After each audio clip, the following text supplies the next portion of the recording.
Today we're gonna start the actual basis of trigonometry. Trigonometry is the study of triangles. So for the rest of the chapter, we're gonna be solving for missing sides, missing angles in a triangle. That's the reason that trig exists. Okay? So one of the things, I'm not sure if you guys have had, depending on what math you've had so far, have you guys heard of sine, cosine, and tangent before? Heard of them? Have you ever done any calculations with them? Have you ever heard of this? Have you ever heard of SOHCAHTOA? Have you ever heard of that? Okay. So SOHCAHTOA is a way to memorize sine, cosine, and tangent, so you know what they stand for. Now, you guys have a cheat sheet for this chapter, correct? Can you take that out?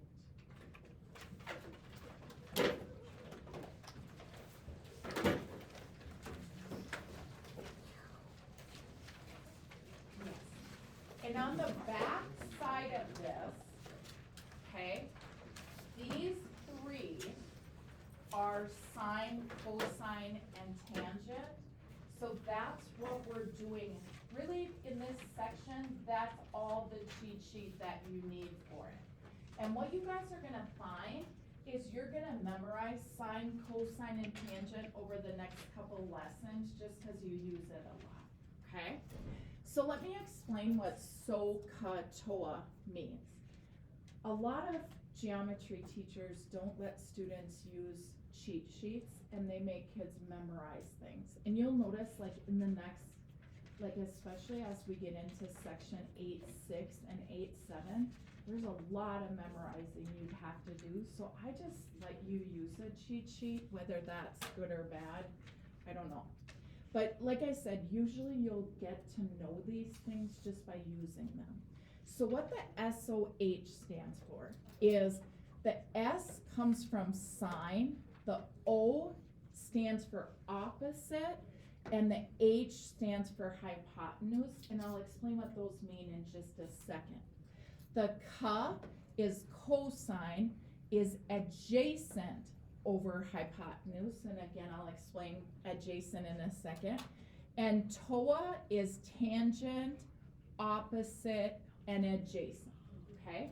If you're ever on your MCA test or your ACT test, they won't tell you the trig formulas. You'd have to remember them.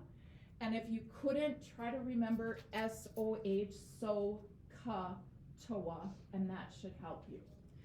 Now I need to explain, what does the opposite and the adjacent and the hypotenuse mean, okay? So today, as we're doing these problems, you are going to have a triangle, and let's say it looks like this, okay? And let's say they said this side was 3, this side was 4, and this side was 5. And they asked you to find the sine of A, the cosine of A, and the tangent of A, okay? What we would do is come over here. I would mark angle A because that is what they're trying to get me to find. And then I would label my sides. The first side I always label is across from the right angle, and it's called hypotenuse, just like we would have thought in our earlier chapter 8 stuff. Now, the other two sides we have to mark are called opposite and adjacent. Opposite is across from your angle.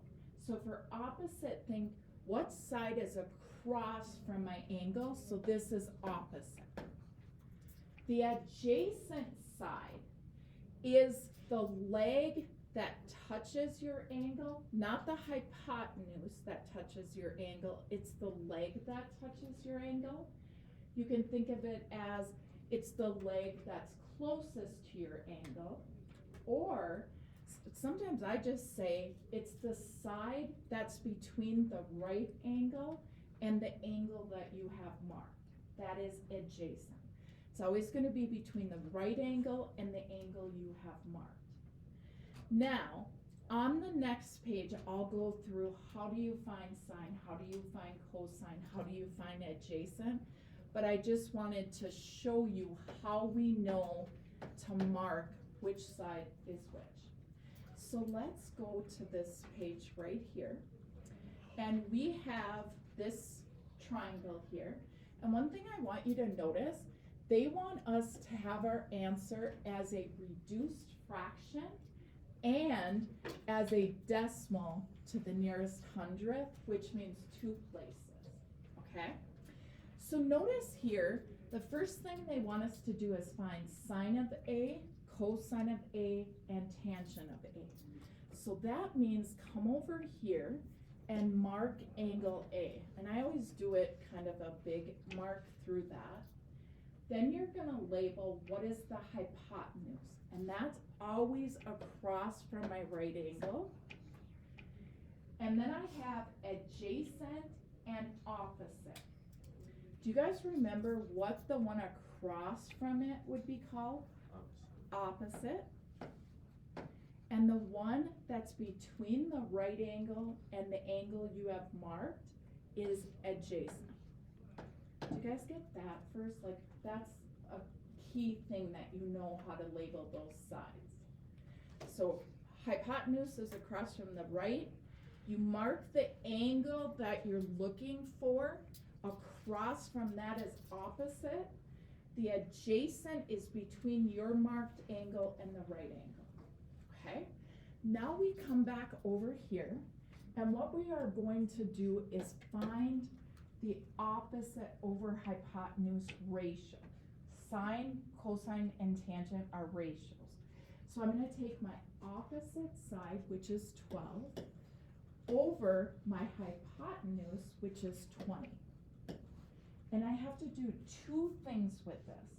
I have to write it as a reduced fraction. What goes into both 12 and 20? 4. 4 goes into 12 3 times. 4 goes into 20 5 times. That is a reduced ratio. That's one of our answers. The second thing we have to do is write it as a decimal to 2 decimal places. To do that, all you're gonna do is go 3 divided by 5. And when you do that, you're gonna get 0.6. So it's not to 2 decimal places, but that's okay. If it was a longer decimal, you would just go to the second decimal, or the second place over, and round accordingly. But this one is just 0.6. Okay? Now, we always like shortcuts, okay? One of the things that they're gonna do today is they're gonna ask you to find sine, cosine, and tangent of both of your angles that are not the right angle. And there is a rule in geometry and trig that the sine of one angle equals the cosine of the other angle. The sine of one of your angles equals the cosine of the other. So we could come down here to the cosine and write that it's 3/5 and it's 0.6, and then we wouldn't have to do that again.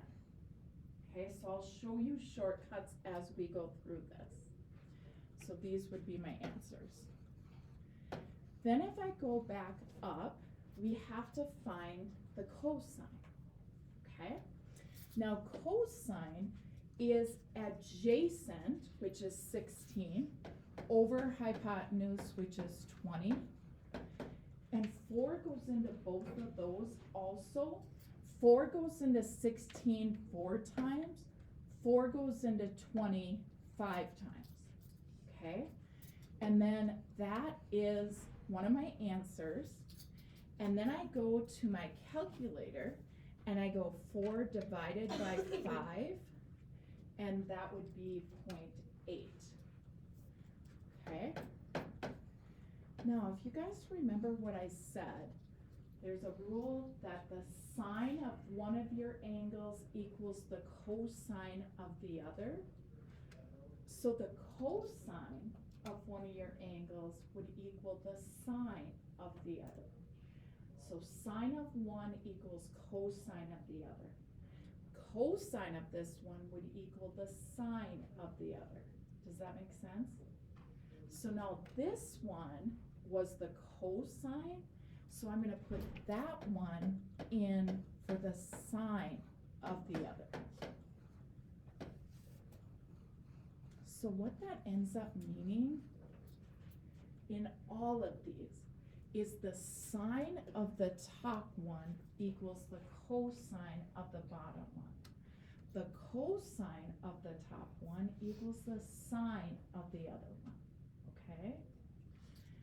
Now we need to talk about what happens with our tangent, okay? So our tangent is opposite over adjacent. So it's 12 over 16. Another hint that I can tell you guys, tangent is the only one of these that when you find the decimal or the fraction, that it can be bigger than 1.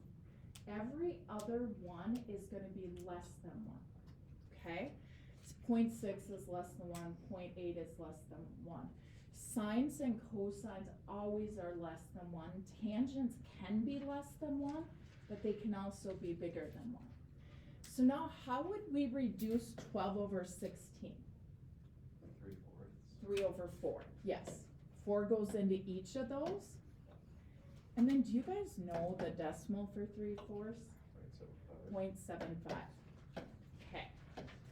Now, we like shortcuts, okay? And I was telling you how to do it with sine and cosine. For tangent, this is what you do.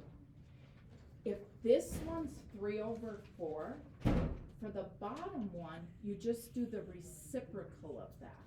So if this is 3 over 4, this one would be 4 over 3. And 4 over 3, if we put that as a decimal, 1.3. yeah, it'd be 1.33333, but they want us to round it to 2 decimal places, so we're just going to do 1.33. So did I confuse you with the shortcuts? Is that confusing, or do you get that? Okay. All right.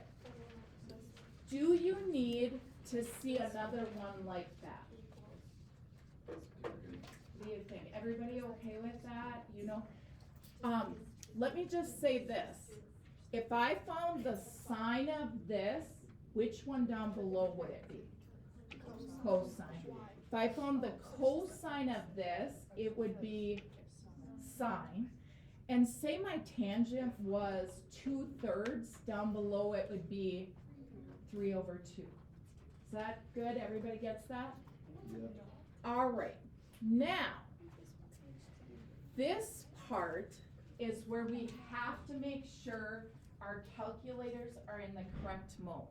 So if I were you, I would, and here's the deal.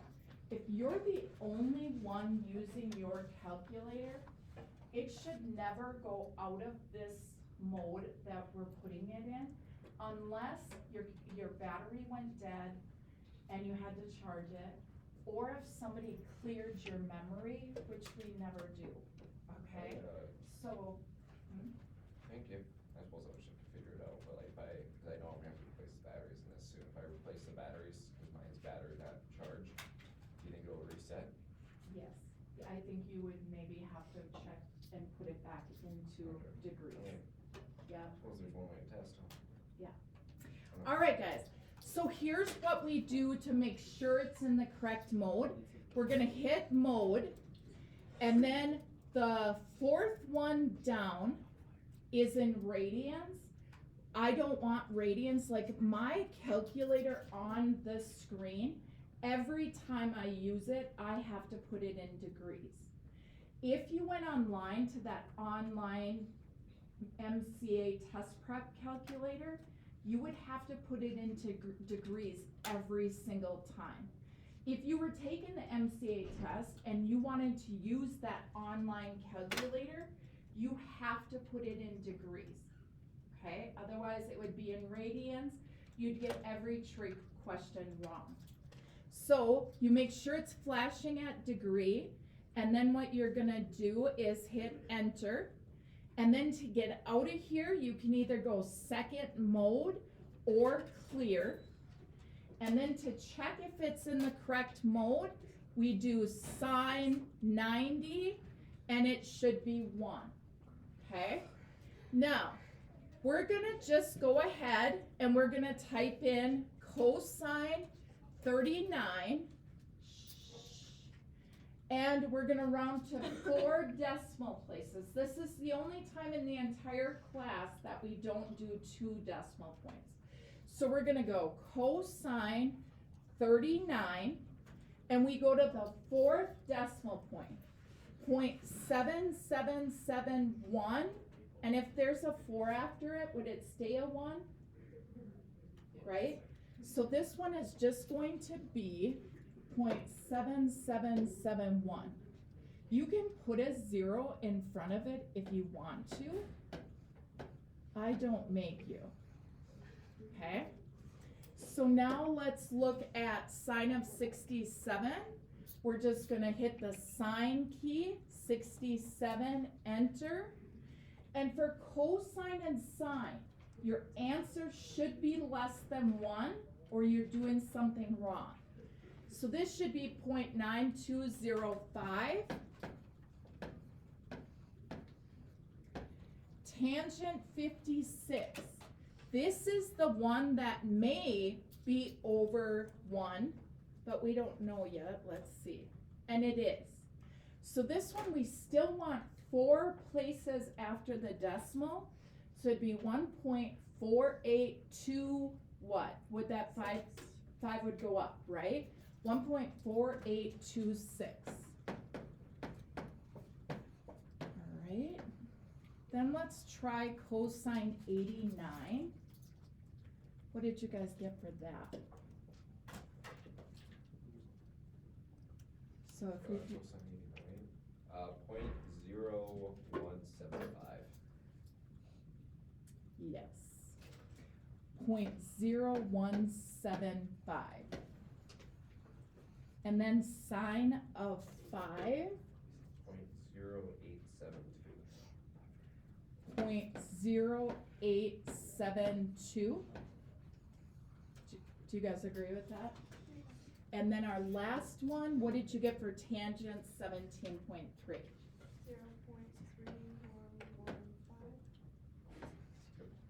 Say that again? 0.3. Oh, so it's, Yeah. this should be a 3. 0.3. 115. Thank you. Everybody agree with that? All right, so that's easy, correct? Not hard at all.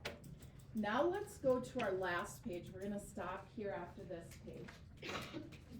When you guys first learned algebra, your very first day of ever solving an equation like this, your teacher probably said that what you're gonna do, because this is multiplication, now we say we do the opposite of that, but it's actually called the inverse of that.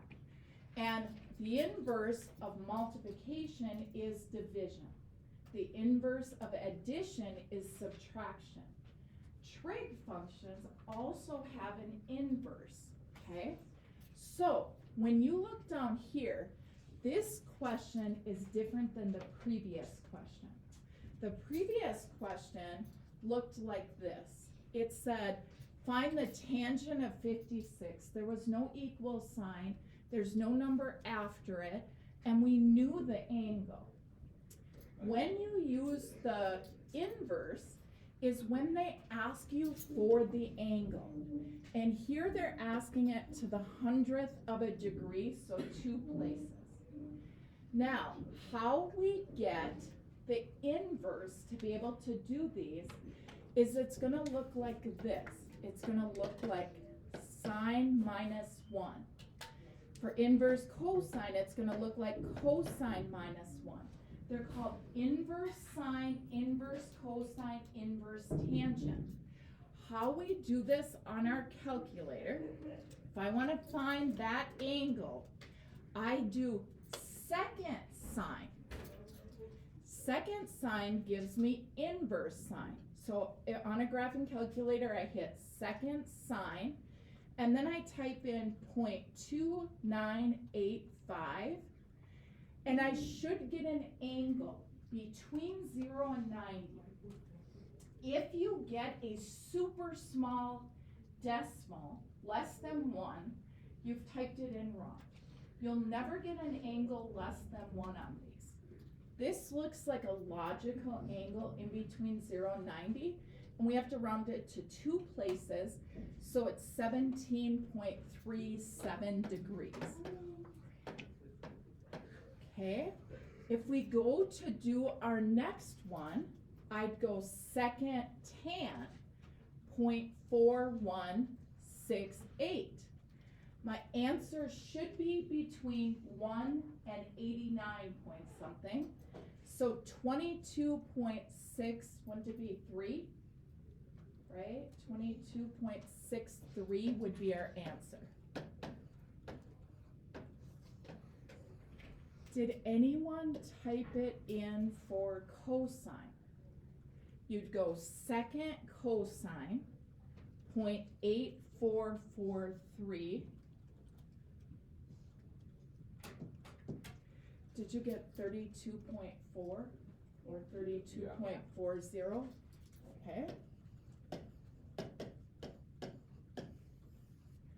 Then if you do second tan, 0.3894, did you get 21.28?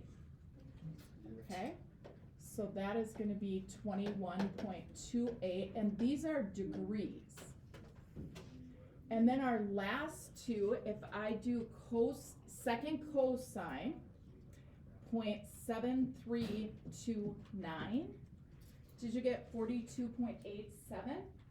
Okay, 42.87 degrees. And then our very last one, if I do second sine, 0.1176, it's 6.75 degrees. Okay. All right, can somebody tell me how you know when you do second sine?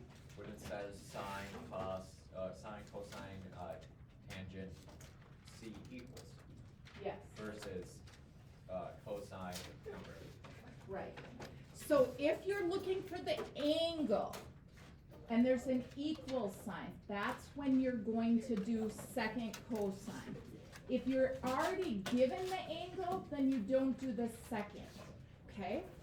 So our assignment today is this.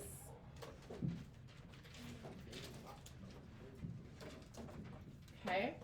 So this is in your book.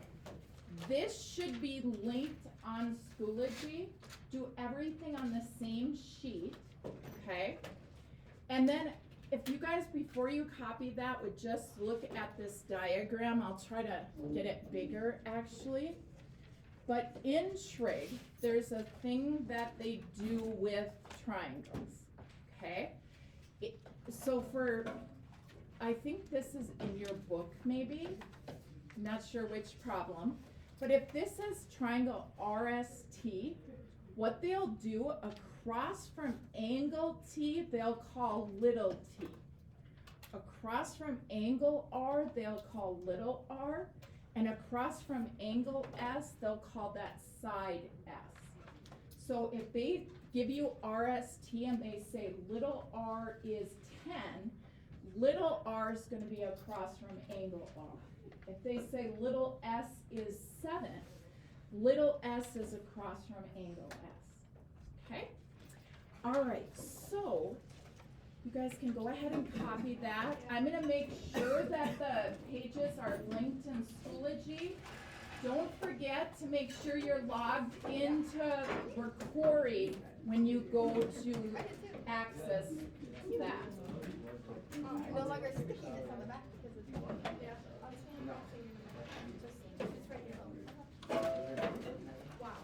And then just write it all on your notebook sheet together.